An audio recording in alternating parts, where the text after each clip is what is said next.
In this lesson, we are going to find the potential energy of a system using the concept of energy density.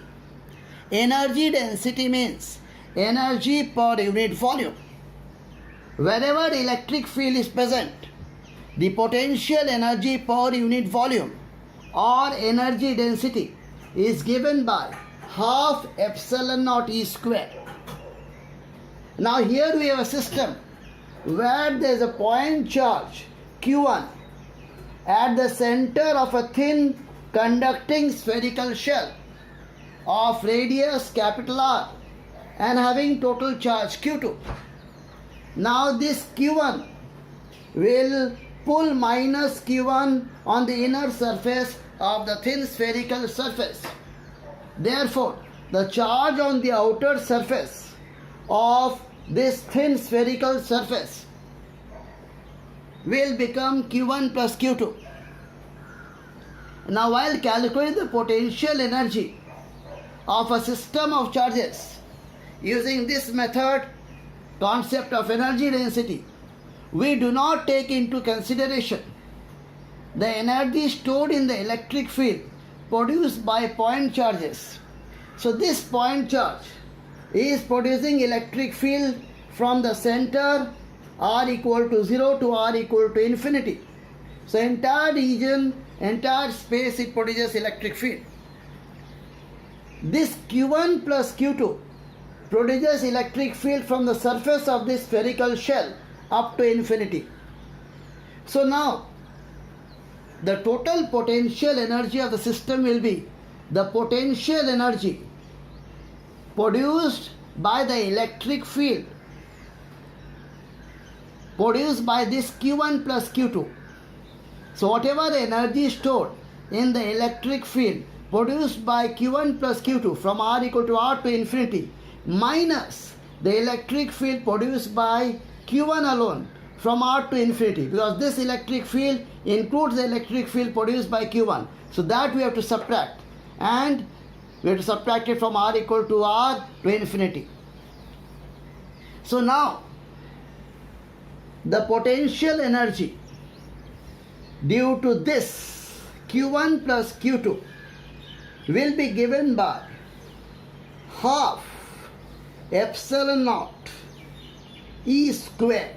So electric field due to this at a distance R, which is more than capital R, will be equal to 1 by 4 pi epsilon naught Q1 plus Q2 divided by R square. This is the electric field. Now we need dV because potential energy is given by integration of U dV.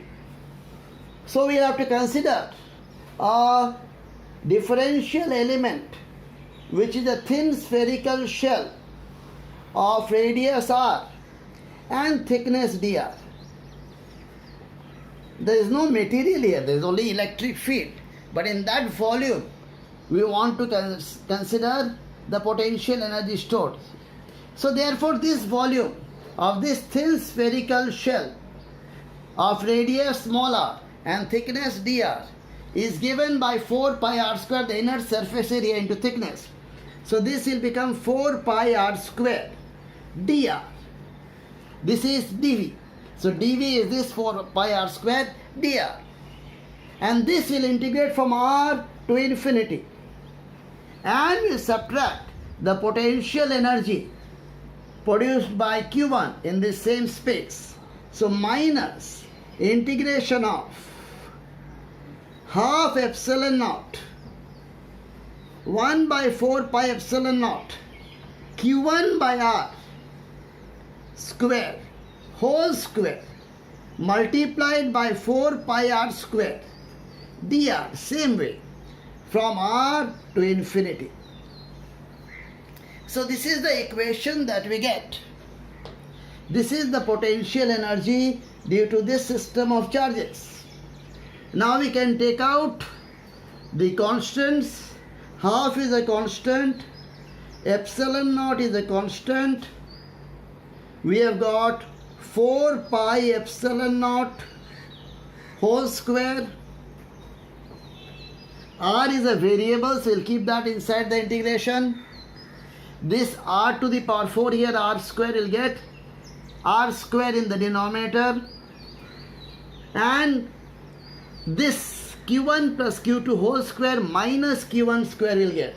So we'll get q1 plus q2 whole square minus q1 square, and the integration is 1 by r square dr from r to infinity. Now this 4 pi is also there, so that 4 pi epsilon naught, one of this will cancel. Now integration of this is minus 1 by r. When you put the limits, you'll get 1 by capital R. And this expansion will give us q1 square will cancel, we'll get q2 square plus 2q1 q2. So we get q2 square plus 2q1 q2 divided by 8 pi epsilon naught r. So this is the energy, the potential energy stored in this system, and you have calculated that using the concept of energy density. There was a point charge q1 surrounded by a thin spherical shell of radius capital R having charge q2. Because of this q1, minus q1 will come on the inner surface. So the spherical shell is having a charge q1 plus q2 on the outer surface. This q1 plus q2 creates electric field from the surface to infinity, and in that electric field potential energy stored. This q1 creates an electric field from the center to infinity. In using this method, we do not take into consideration the energy stored in the electric field produced by point charges, since the electric field produced by q1 plus q2 includes the electric field produced by q1. So therefore we find the potential energy in the space from r to infinity produced due to the electric field produced by q1 plus q2, and we subtract the potential energy stored in the electric field from r to infinity again produced by q1 alone. And once we do that calculation, we get the answer q2 square plus 2q1 q2 by 8 pi epsilon naught r.